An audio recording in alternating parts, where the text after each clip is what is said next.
Welcome again to Cottage Talk. I am Russ Goldman. This is another episode of Cottage Talk Breakdown. 5 takeaways on Fulham signing of Calvin Bassey, who happens to be a very versatile player, can play center back and also left back.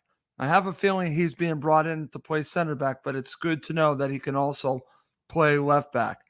In the next 15 to 20 minutes, I'll be sharing my 5 takeaways on this very good signing for Fulham Football Club and why I believe it's a very good signing. As always, please do subscribe on YouTube and Apple Podcasts. It does help other Fulham supporters find us. Okay, let's get to it. So let's start with the official announcement on the Fulham website, which came yesterday. I'll just read right from the article from Jeff Pruce. The club is delighted to confirm the signing of Calvin Bassey from Ajax for an undisclosed fee, subject to international clearance, which is expected to be received during the early part of next week. The 23-year-old defender has agreed a contract until the summer of 2027, with a club option to extend by a further 12 months. Bassey will wear the number 3 shirt this season. Speaking to FFC TV in the United States, Bassey said, quote, "I know how big of a club Fulham is. They always have quality players. They're playing in the Premier League, the best league in the world, so I didn't have to think much about it. It's a London club as well, so it's always a plus to go home. I'm happy it's all done now, and I can just focus on the football and help the team build on last season when they did amazing," unquote. Okay, also from the article, here is a quote from Tony Khan. Quote, "I'm thrilled to welcome Calvin Bassey to Fulham Football Club. He's a young and versatile defender, a homegrown player who developed at Leicester City's academy before moving on to play for Rangers and then for Ajax, as well as Nigeria's national team. Calvin's been a top target for us, so we're all delighted that he's committed for the long term with Fulham, and we're looking forward to watching him progress. Come on, Fulham." Okay. Couple more notes from the article. It says, born in Italy, Bassey moved to London at a young age before getting a first taste of academy football at Leicester City. A move to Rangers in the summer of 2020 saw his career really take off as he enjoyed a highly prosperous 2 years in Glasgow. Bassey's first year saw Rangers win the Scottish Premiership by a remarkable 25 points. Having operated mainly at left back in the first season, Bassey split his time between there and center half in 2021-2022 as Rangers embarked on another excellent season. Okay, I'll leave it there, just talking about what I learned from the article from the Fulham website. So very interesting stuff, and I'll be sharing my 5 takeaways in just a second. But before I go ahead and go through it, a couple things stood out. Obviously, coming back to London sounds like a plus for Calvin. His versatility is certainly a plus. I'll be talking about that coming up right next.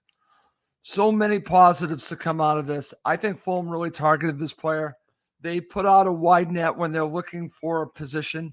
There were several center backs Fulham were looking at. This is a left-sided center back that I think they really wanted, and they went and got him. And that, to me, speaks volumes of who this player could potentially be. They really wanted him. They went after Calvin Bassey, and they got the player.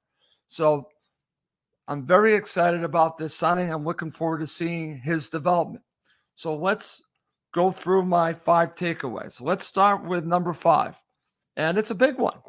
His versatility as he can play center back and left back could be very beneficial, and I truly believe that. Now, if you watch any videos, you will see his ability to cross the ball as a left back. And honestly, it looked very good. These are highlights, so let's call it what it is. But the fact that he has this ability to cross and to pass is great.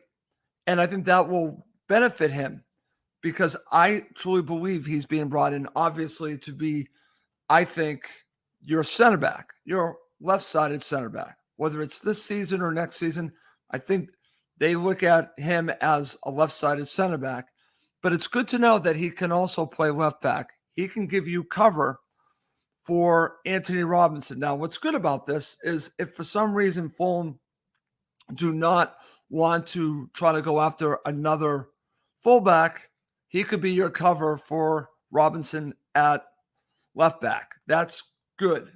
Versatility is so key with so many players. We have a lot of versatile players over the years. My favorite is Chris Baird. We have Bobby Decadova-Reed, extremely versatile. It's funny, I went to a match and I watched João Paulinho play center back, but he's really a central midfielder, as we all know. He's not a center back, but having versatility, I think, is a wonderful quality to have. The fact that Calvin has this, huge benefit for Fulham Football Club. Let's move on. Let's go to number 4. So number 4 is his passing ability could be a huge asset this season. I truly believe that. We all know that Marco likes his defenders to be able to pass the ball, especially center backs. So this to me is going to be key, not just for him, but for Fulham Football Club. If he can do this, he will really help the club thrive, moving the ball out from the back, because they are committed to moving the ball out from the back. He will have to be able to do that. And the fact that I've already noticed his ability with his passing to potentially do this, I think could be a huge asset. So that's why this is number 4. I've already seen the crossing, as I mentioned, in number 5. So I know that he can do that. And that to me is also important. I've been really hard on Anthony Robinson with his crossing. Maybe he could take a couple lessons from Calvin Bassey, because he looks like he can do it pretty good. So that's why his passing ability could be a huge asset this season, is my number 4, because I think it's very important. So let's go to number 3, and let's talk about his size and build. I think is perfect to play center back. That's why that's my number 3. When I look at him, he is 6'1", but he is built like a center back. And I think for me, that's going to help him when he goes up against players that are going to be aggressive against him, physical against him. I think he'll be able to match those type of strikers and wingers. I think he has the build to really play center back. So I think this is going to be a huge benefit for Fulham, that they have a player that has the right build to play center back. But he goes back to this. I don't think it would stop him from being a left back. So if he needs to fill in at left back, even though he has a build for a center back, I think you could see him still having the ability to play left back, even with this build, which I think is a center back build. So that's why that's my number 3, because I think that you have to look the position. Calvin Bassey certainly looks the position of a center back. And it's interesting because going through his bio, he's played a lot of left back, but he's also played a decent amount at center back. So he has that versatility going back to number 5. But I think he has the build to play center back. And I think that's important. I think that is a factor in why Fulham brought him in, partially because he looks the part. Hopefully he can act the part. That's why that's my number 3. Let's go to number 2. Number 2 is a very important one as well. It's working with Tim Ream can only help his development. Now, Tim Ream will fight tooth and nail, in my opinion, to keep his spot, to keep his position. But he's a captain, and I truly believe he is going to help Calvin Bassey develop to a player that potentially could take his place. I think that's part of the plan. And what's great about him, and I look at William as well, when these players are getting up in age, they do like to give back. I've seen that with William really helping the younger players. I have a feeling, knowing the character of Tim Ream, that he's going to do the exact same thing with Calvin Bassey. One of Tim Ream's best assets right now is his mind, his reading of the game. I think that can only help the development of Calvin Bassey, having this player in his ear, learning from this player.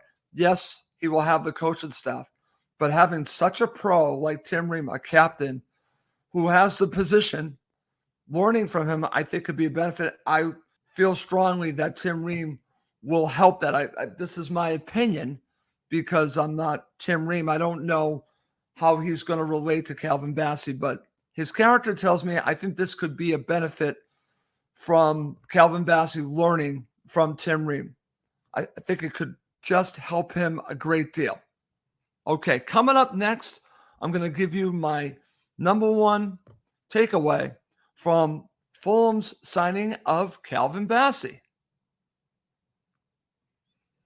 Okay, so my number one takeaway from Fulham's signing of Calvin Bassey is this. I think Fulham see him as the long-term replacement for Tim Ream. I think that's obvious, and I think it's important that you have someone in the wings ready to take over. Now, Tim Ream will not give up this position lightly, but you need competition at the position, and he signed a long-term contract with Fulham until 2027, so that tells you all you need to know, plus an option year as well. Fulham would not give him this contract if they didn't see him, in my opinion, as the heir apparent to Tim Ream. This is all good because they need to be thinking long-term, not just in the short term, but in the long term. If Bassey is not ready to start, I think he has someone great to learn from who's ahead of him in Tim Ream. But I think the length of the contract and the type of player that they brought in, the build, everything screams that Calvin Bassey is being brought in to be the replacement for Tim Ream. Maybe not this season, but in future seasons. It could be as early as this season. We will only have to wait and see. But that, to me, is the number one takeaway because they need to start thinking getting younger. This is an older squad. We have a lot of older players, a lot of players with a lot of experience, but you need to turn over the squad. And I think this is an important age. He's a very young player. And I think this is the type of age you want to be looking at to really build your club around. You want younger players. You want players that are going to be the future of Fulham Football Club. He's only 23 years old. So for me, there's a lot of growth here. And I hate to say it because I know this is something that people always talk about. He potentially could have a good sell-on value because he's only 23 years old. I don't like to think that way because I like to think about building, not replacing. But if you are looking at that at a potential asset down the road, yes, you could have that because you're getting him at a very young age of 23 years old. But I think it's also a tremendous age to bring in a player like this, and hopefully he can develop. Now, in my opinion, you'll have Diop on the right side, and you would potentially have Tim Ream and potentially Calvin Bassey fighting for that position. So that's pretty good. I wouldn't be shocked if Fulham grab another center back, a right-sided center back, to give competition to Diop. I think it's pretty obvious that Tosin is going to leave. We've seen the speculation on that. And best of luck to him. I think Fulham should bring in another right-sided center back because I think you want competition in all positions. But I think Fulham have now helped themselves a great deal by giving themselves competition at the left center back position and one for the future. And hopefully the near future with Calvin Bassey. Maybe it's the season. Only time will tell.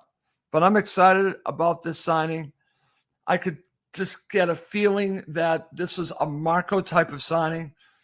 Reportedly, he really wanted this player. So if you believe all that, this is all good stuff for Fulham Football Club. Okay. Well, that's going to do it for my 5 takeaways. I'm going to have more shows coming at you very quickly. I'm trying to give you a show possibly every day. I don't know if I can keep up that pace, but I'm going to continue to bring you episodes. I just recently did a great episode with Thomas Baugh. If you want to learn a little bit more about Raul Jimenez, please do check out my interview with Thomas Baugh from the Wolves blog. He gives you some great insight on Raul Jimenez and what he could potentially offer Fulham. Okay. Well, that's going to do it for this episode of Cottage Talk. As always, please do subscribe on YouTube and Apple Podcasts. It does help other Fulham supporters find us, and also please leave us a review. Well, that's going to do it for this episode. My name is Russ Goldman. Thank you as always for watching and listening to Cottage Talk, part of the talkSPORT Fan Network.